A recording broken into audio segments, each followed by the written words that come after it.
Hi, everybody. I'm going to read you a book. It's called Manners Matter by Mark Brown. Arthur and his friends were shooting baskets. "You're up, Buster," said Francine. "Watch me and weep," joked Buster. "I can make this basket with my eyes closed." There's Buster. "I want to shoot one," said Binky.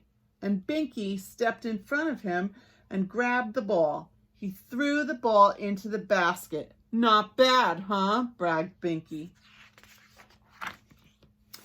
"Binky Barnes, that was totally rude," said Muffy.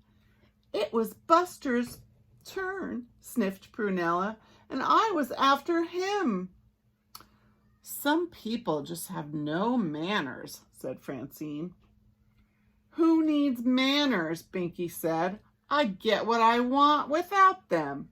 And then Binky walked away whistling. There he goes. Nobody else looks very happy, do they?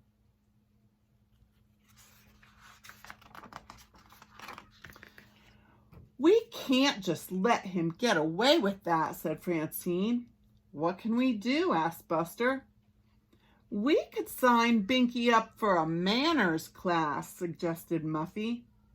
"Could you see Binky in a manners class?" said Francine. "Sure," Arthur laughed. "Please pass the tea, Mr. Binky. And don't forget to curl your pinky," added Buster. Hey, that rhymes. Everyone laughed. "I think Muffy might be onto something," the brain said. "A manners class?" asked Francine. "No, but manners lessons," said the brain. "Binky needs to learn the importance of being polite." "How?" asked Buster. "We could be rude to him all day so he sees what it feels like," said Arthur. "I like it," nodded Francine. "Being rude won't be easy for me," said Muffy, "but I'll try." "This will be an interesting behavior study," said the brain. "I hope it works," said Buster. Later, Arthur and Buster saw Binky downtown, watching a street performer. Arthur and Buster pushed their way in front of Binky. Binky's back there. And then Buster put on his cowboy hat. "Hey," said Binky, "I can't see." "Guess you better move then," said Buster. I was here first," insisted Binky.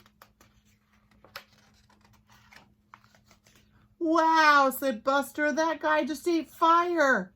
"Incredible," said Arthur.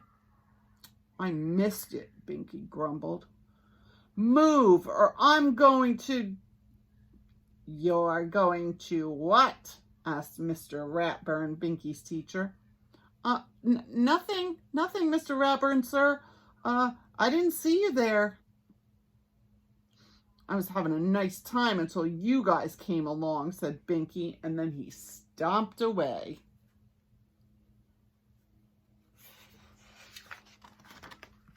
Around the corner, Binky ran into Muffy and Francine.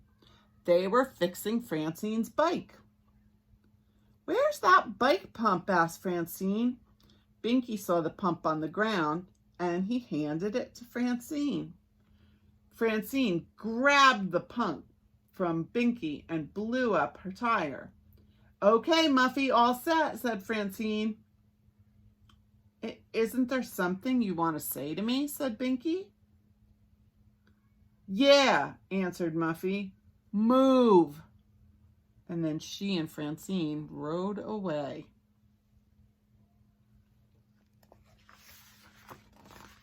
Binky stared at them in shock. You do something nice for somebody, and what do you get? Just then, the brain whizzed by right through a puddle. Mud splattered all over Binky, and the brain screeched to a halt. "How unfortunate," he said. Binky waited for Brain to say he was sorry. "It's a fascinating pattern on your shirt," said the Brain as he rode away. I don't believe this," muttered Binky. "Even the Brain?" Binky headed home to change his clothes. On the way, he saw Prunella unloading groceries. "Binky, hold this bag," said Prunella. Too surprised to refuse, Binky took the bag. Prunella closed the car door and grabbed the bag. She walked into her house without another word. "Hasn't anyone ever heard of please or thank you?" said Binky. Binky turned to go. A little boy on a scooter was blocking the sidewalk. "Out of my way," said Binky, and the little boy froze with fear. Binky saw Prunella watching him. "Please," he added loudly enough for Prunella to hear. The little boy smiled and he moved his scooter. Binky smiled back. "Thank you," Binky said. The next day at the grocery store, Binky accidentally bumped into a lady. "Excuse me," he said. The lady smiled. "It's such a pleasure to meet a polite young man like you," she said. Binky blushed. He was embarrassed. "Some kids today don't even know what manners are," said the lady.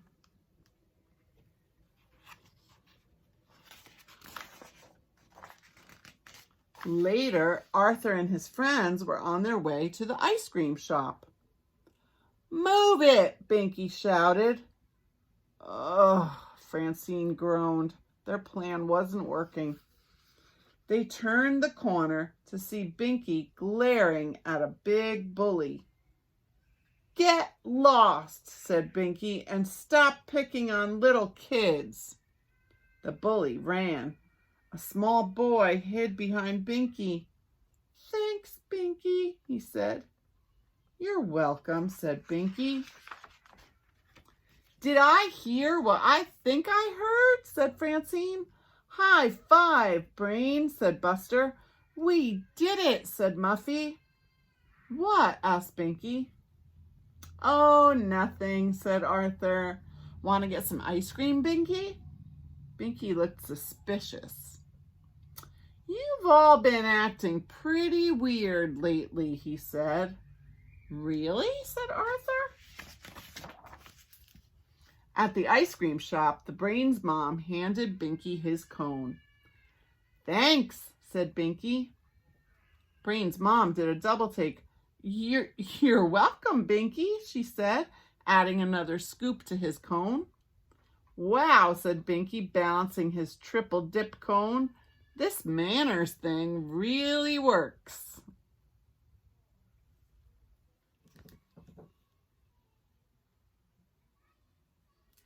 So Binky found out that when you're nice and you use your manners, people act nicer to you too. If you say please and thank you when you're asking for something or when somebody does something for you, that's having manners, and that's a much nicer way to be with people. Thanks for listening, guys. Have a good day.